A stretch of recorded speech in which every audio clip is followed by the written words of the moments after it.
Hello students, how are you.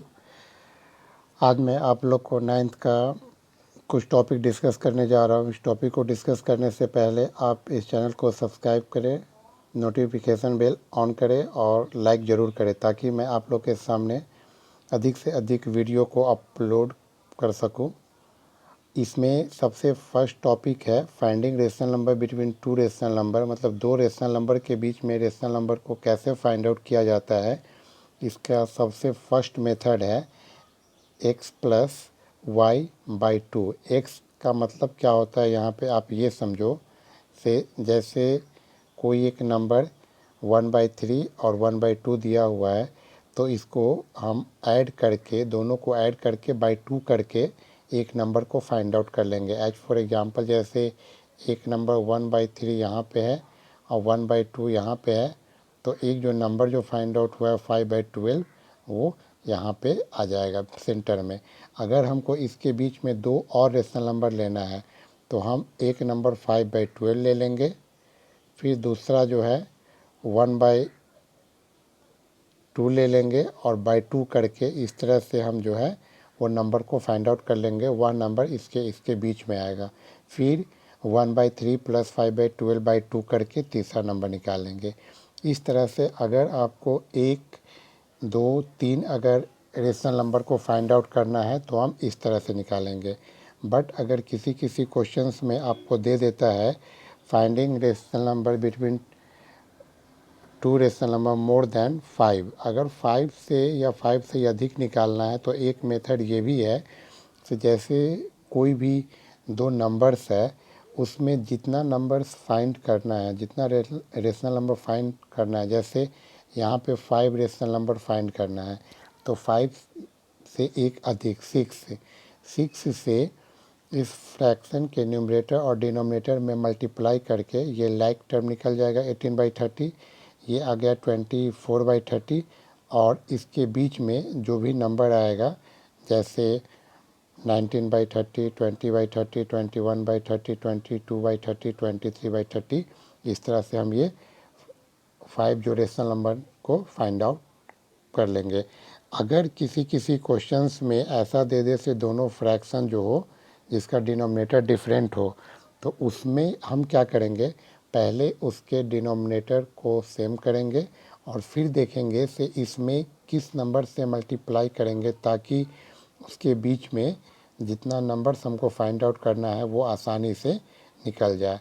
अब third method जो है, जो हम लोग को इस 9th में पढ़ना है, वो है डिफरेंस मेथड। डिफरेंस मेथड होता क्या है, जैसे डी का मतलब यहाँ पे क्या हुआ, डिफरेंस। जैसे दो नंबर्स के बीच डिफरेंस क्या होगा, इसके लिए अगर एक नंबर x है एक नंबर y है, तो अगर इसके बीच में 5 रेशनल नंबर को फाइंड आउट करना है तो जो ग्रेटर वैल्यू होगा उसमें से स्मॉलर वैल्यू को माइनस करेंगे, मतलब y माइनस एक्स, और जितना नंबर को फाइंड आउट करना है, जैसे 5 रेशनल नंबर को फाइंड आउट करना है तो यहाँ n के जगह पे 5 हो जाएगा।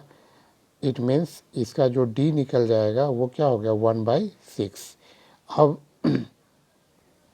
अब हमको वो नंबर निकालने के लिए तो स्मॉलर में डिफरेंस को ऐड करने के बाद ही ना निकलेगा। तो फर्स्ट नंबर हो जाएगा x plus D, second x plus 2d, x plus 3d, x plus 4d, x plus 5d। अब इसमें हम x और d का वैल्यू डालकर और वो आसानी से उसका वैल्यू निकाल लेंगे। जैसे यहाँ पे है 2 plus 1/6, 2 plus 2/6, 2 plus 3/6, 2 plus 4/6, 2 plus 5/6। इस तरह से इसको सॉल्व करके 13/6, 14, 15/6, 16/6, 17/6, इस तरह से हम नंबर को फाइंड आउट कर लेंगे। तो ये 3 मेथड्स हुआ दो रेशनल नंबर के बीच में रेशनल नंबर्स को कैसे फाइंड आउट किया जाता है ये। तो इसके लिए एक कॉन्सेप्ट हम लोग को इससे मिला है कि किसी भी दो नंबर्स के बीच में हम इनफाइनाइट रेशनल नंबर को फाइंड आउट कर सकते हैं। ओके, अब इसके बाद जो सेकेंड जो टॉपिक है, decimal representation of rational number. Decimal representation of rational number होता क्या है, मान लो जैसे कोई रेशनल नंबर है, जब हम उसको डेसिमल में चेंज करते हैं तो क्या क्या हो सकता है? तो या तो वो डेसिमल के कुछ प्लेस के बाद वो कट जाएगा, या डेसिमल के बाद वो रिपीट होगा, यही ना होगा। तो जो कट जाएगा डेसिमल के बाद कुछ प्लेस तक, तो वो कहलाएगा टर्मिनेटिंग। टर्मिनेट का मतलब होता है ख़त्म होना। और नॉन टर्मिनेटिंग जो ख़त्म नहीं हो, मतलब कुछ प्लेस के बाद भी वो कुछ ना कुछ डिजिट आते रहेगा, और कुछ ऐसा एक एक प्लेस ऐसा आएगा जहाँ से वो रिपीट होना शुरू कहलाएगा, तो वो क्या कहलाएगा? Non terminating. अब टर्मिनेटिंग होने के लिए कुछ कंडीशन है। क्या?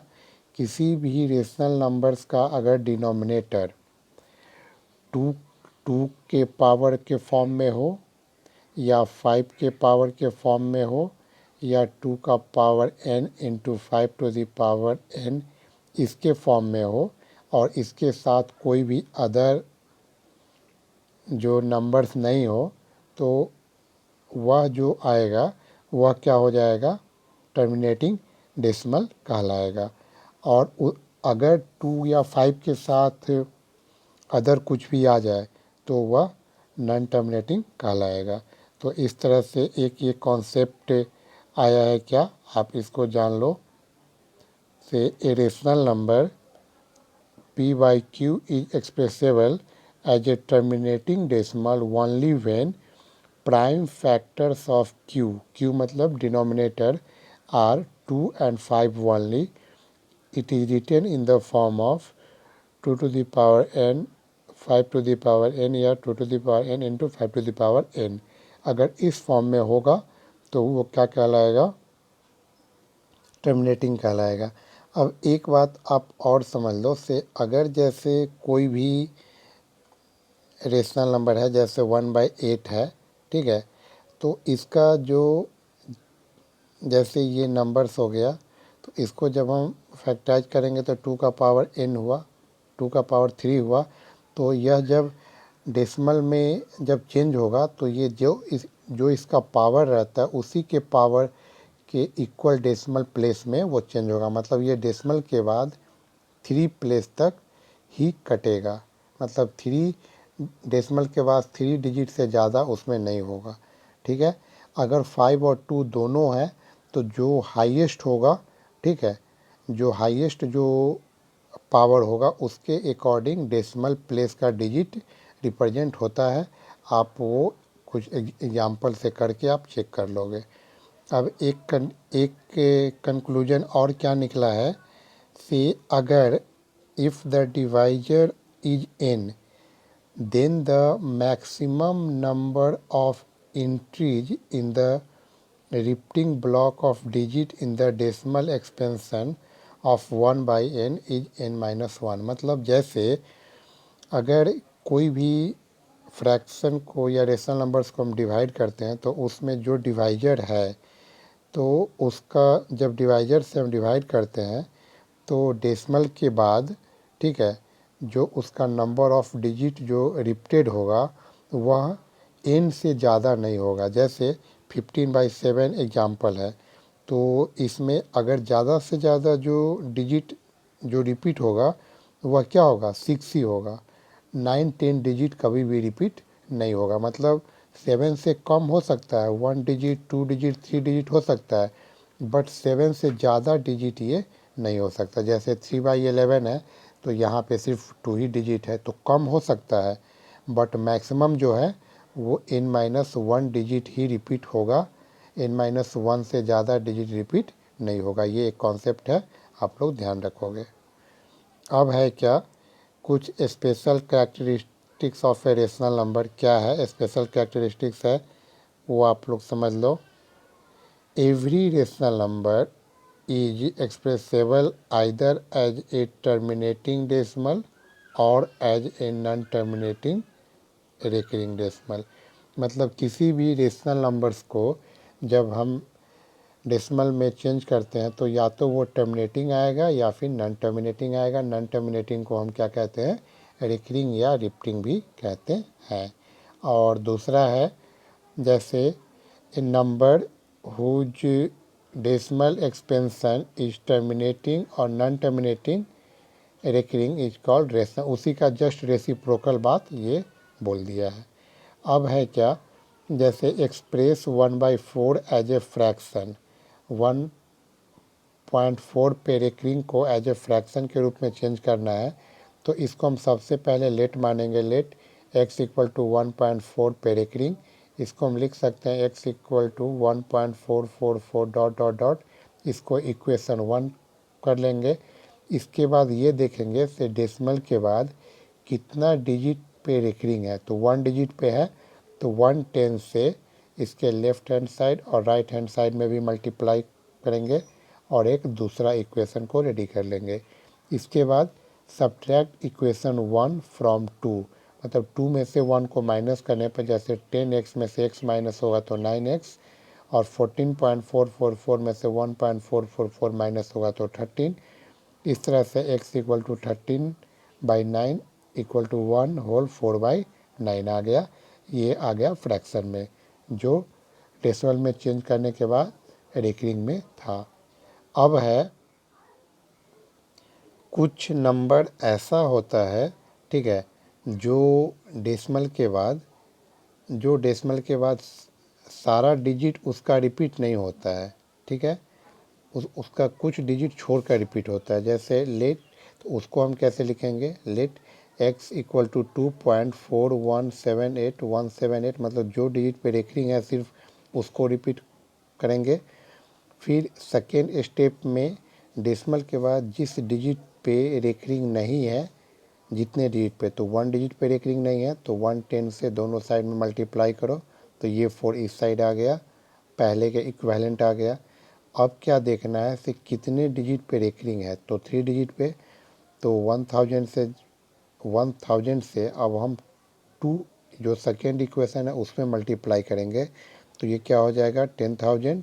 फिर इसमें से इसको माइनस और फिर इधर हम मल्टीप्लाई करेंगे तो 24,178.178178 ये आ गया। अब इसको सब्ट्रैक्ट करो, सब्ट्रैक्ट इक्वेशन 2 फ्रॉम 3, ये 990x इक्वल टू 24,154। इस तरह से x का वैल्यू हम निकालेंगे, और अगर वो कटने वाला हो तो उसको आसानी से काट के उसको सिंपलेस्ट फॉर्म में हम चेंज कर देंगे, ठीक है। तो इस तरह से आज हमने 2-3 टॉपिक पे डिस्कस किया है। Finding rational number between 2 rational number को डेसिमल में जब चेंज करते हैं तो टर्मिनेटिंग और नॉन टर्मिनेटिंग, फिर जो डेसिमल में दिया हो तो उसको फिर से हम रेशनल नंबर में कैसे चेंज करेंगे, यही 2-3 टॉपिक जो है हम लोगों ने आज डिस्कस किया है। अगर इस वीडियो को समझने में किसी भी स्टूडेंट्स को कोई डाउट हो तो आप नीचे कमेंट बॉक्स में कमेंट